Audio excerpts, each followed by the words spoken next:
Hey guys, Carla here from Reading Noodle. Thanks for joining me. I wanted to go over our lesson plan template that comes in your parent or teacher packet. It is just like it says, a basic lesson plan, and it's the only one you get that's like a legitimate outline. I mostly did that because I didn't want you to feel like you had to do it exactly my way.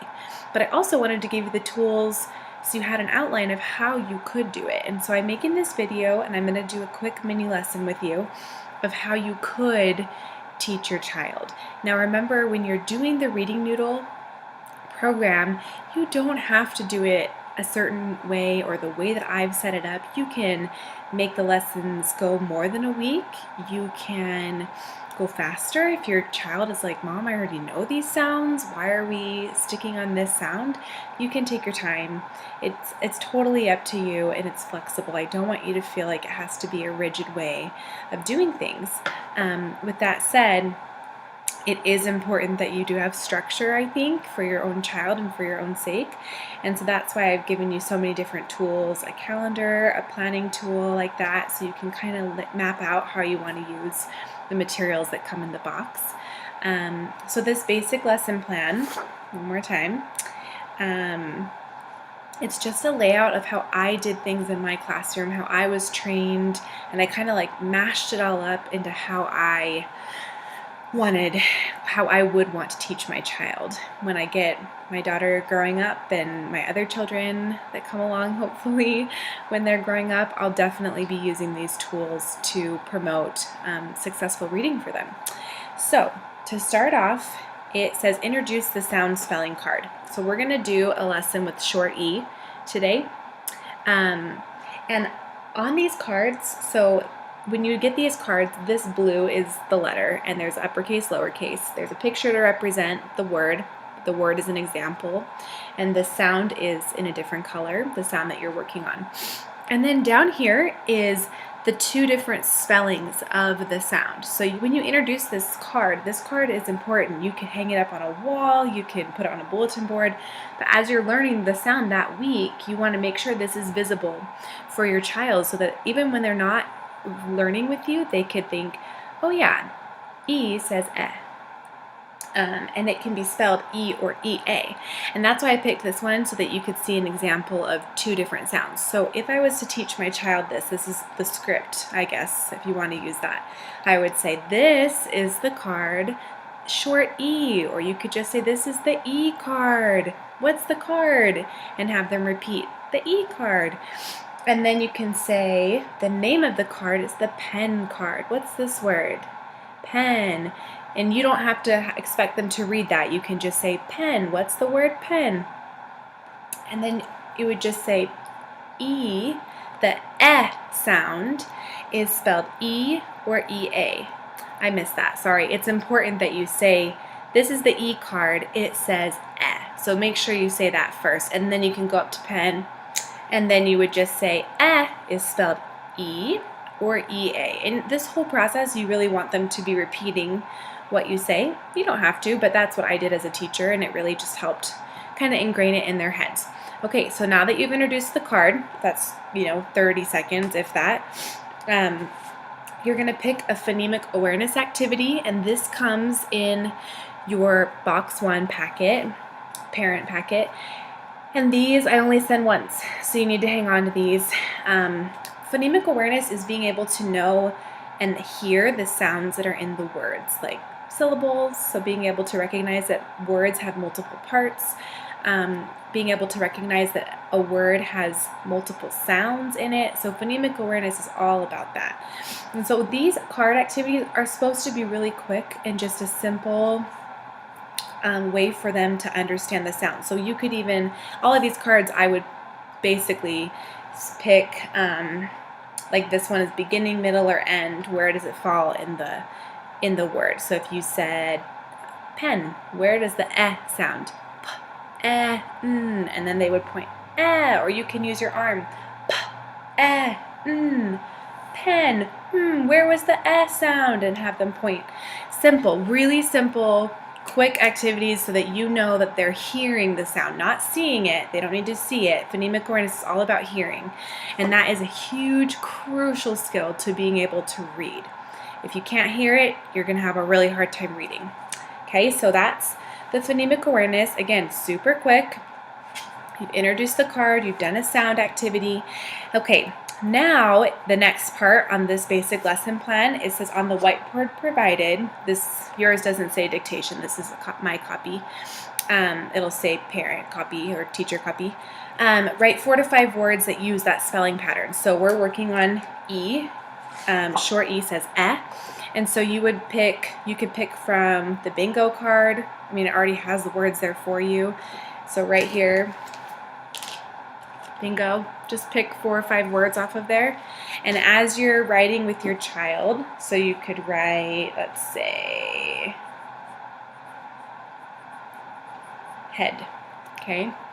So here's the word head, and I always underline the sound that we're working on. And then they should already know their letter sounds. So this is a new sound maybe, but they should already know their basic letter sounds. So you're going to point and have them say the sound. You're going to say sound or whatever word you want to say, and they're going to go, and this is the new sound. And if they need help, help them. Say this is the sound eh. What's the sound eh? It's okay to repeat. That's how they learn. And then they ed, blend it. Head, good job. And then you would write the next word. Pen. I keep picking pen. And same thing, underline the eh sound. And if your child doesn't need to do the sound, maybe it's super easy for them, you could just touch here and say, what's the sound? And they should say eh. And then you're going to slide and say, think, what's the word? Pen. So if they're ahead and they can just read the word, it's important that you identify the middle sound or the sound that you're working on and then have them read the word. Okay, so once you do that 4 to 5 times, you're going to give your child the student board. It's not this one, but the student board, and you're going to tell them a word. So new words, you still have all these words on bingo, puzzle words, tons. And I always use my fist when I'm asking my kids in school, when I'm asking them to sound out a word, because that way they can visually see how many sounds are in the word. So you're going to go say the word men, and your child will say men, and then you're going to say sound it out, and you need to keep your voice off. It's going to be so hard not to talk, but I highly recommend to keep your voice off, and so that way you can recognize, oh wow, they're able to do this all by themselves. And if they're not, then you can give them the first sound, or you can think, men, what's the first sound in men? And just help them. I love this for kids that are really struggling because it's such a good visual of the 3 different parts, especially words that are only 3 sounds. Anyways, okay, so you're gonna have your kid will have their whiteboard and they'll have their marker, and you'll say a word and they will say men, and you can extend it and say, where was the sound? And they can point or tell you it was in the middle. Oops, sorry. That's just more phonemic awareness activity. And then they're gonna write on their board men, and then remind them, underline the sound. And that's it. Do that 4 to 5 times. Simple, little quick. So you've done it. They've read it off of your board. They've written it. So now they're reading and writing, which is so good for them. And then you're going to introduce the sight words for the week. Okay, and so this is in your sight word envelope that comes in the weekly. So this was sight words week 4. And so you're just gonna, sight words they can't typically sound out. I mean at, they can sound out, but they're also either they cannot sound them out or they are high frequency and they need to be able to just look at them and know them and not sit there and sound them out if they, like this one, could sound it out. So you're just gonna show them and you're gonna introduce it and you're gonna say, this is the word at. What's the word? At. This is the word be. What's the word be? And that's the child repeating. And you go through the cards and then you can mix them up, you can hide them around the room, I mean you can do whatever. There's a whole sheet of activity ideas to practice. You can put them up somewhere in your home with the sound card so that they're next to each other, and so your child is just all week thinking about those words, thinking about the sound you're working on. It's really up to you. It's what works in your family life. I don't want this to be stressful. I don't want this to add another thing to your list. I want this to be a productive use of your time, and I want it to be fun family time for you.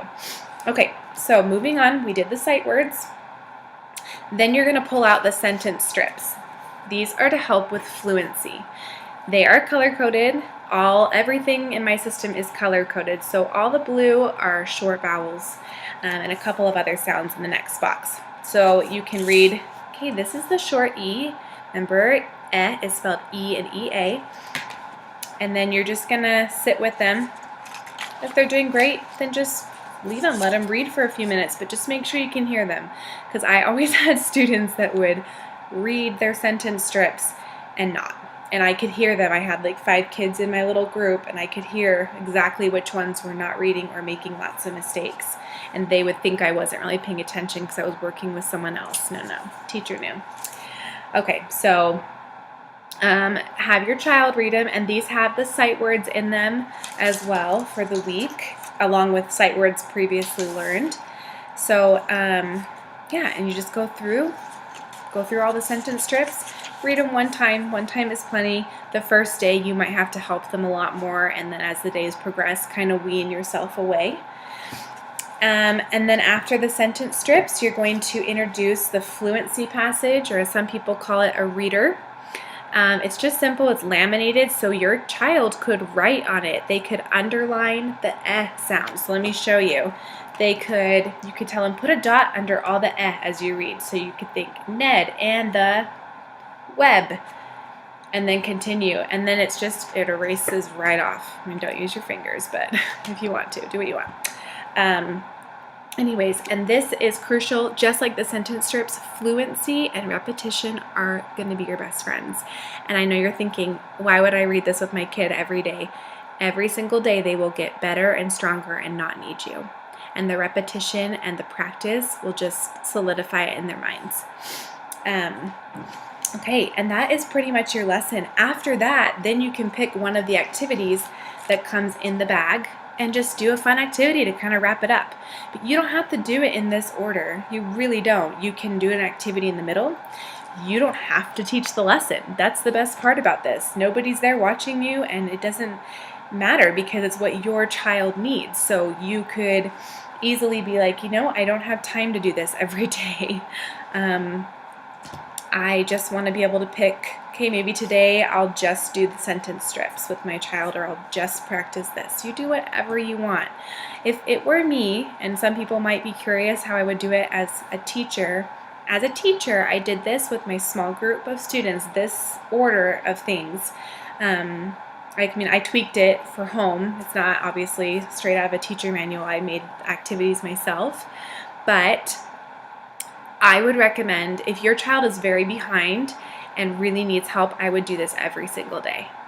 And it doesn't matter if you're repeating activities, it doesn't matter that they're going to read this 5 times a day or 5 times in a week. That's what my kids did, and that's how they progressed.